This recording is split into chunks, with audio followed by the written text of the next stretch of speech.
emas dekat public gold ni ada dividen ke? Itulah soalan yang selalu ditanyakan oleh kebanyakan orang. Jadi dalam video kali ini, Wafa nak jawab secara detail.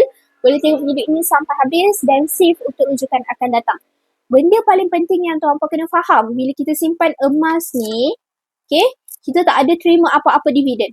Kalau ada syarikat emas yang menawarkan dividen tahunan, bulanan ataupun harian, bila kita simpan emas dekat syarikat tersebut, tuan-puan larilah jauh-jauh sebab Wafa boleh bagi jaminan 100% bahawa syarikat itu adalah syarikat scammer. Sebab tuan-puan kena ingat simpanan emas ni tak ada dividen.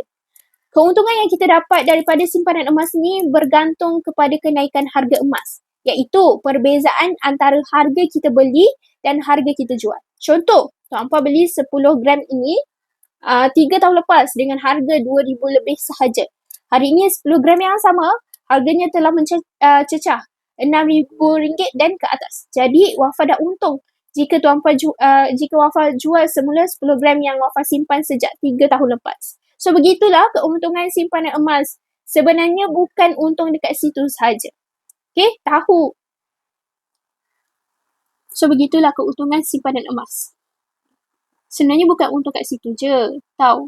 Bila kita simpan emas ni, so macam itulah keuntungan simpanan emas sebenarnya. Bukan kita untung kat situ saja. Tahu.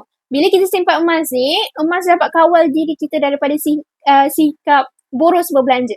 Simpan emas buatkan kita lebih berdisiplin buat simpanan.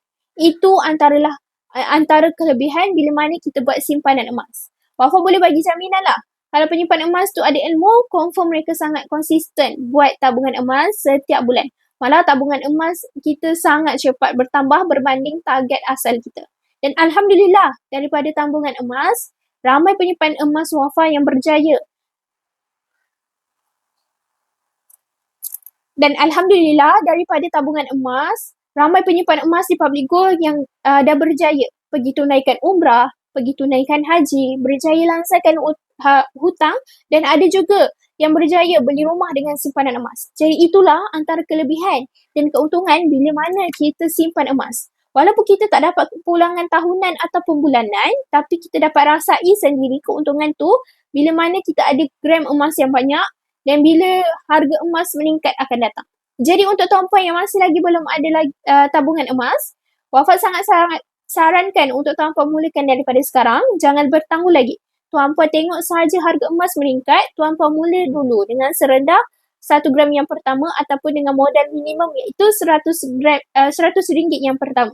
Jadi untuk tuan-puan yang berminat untuk mulakan simpanan emas di public gold, boleh terus rujuk pin video Wafa atau boleh klik link di bio untuk tuan-puan yang nak belajar lebih banyak tentang ilmu emas dan kewangan. Jangan lupa follow Wafa rapat-rapat.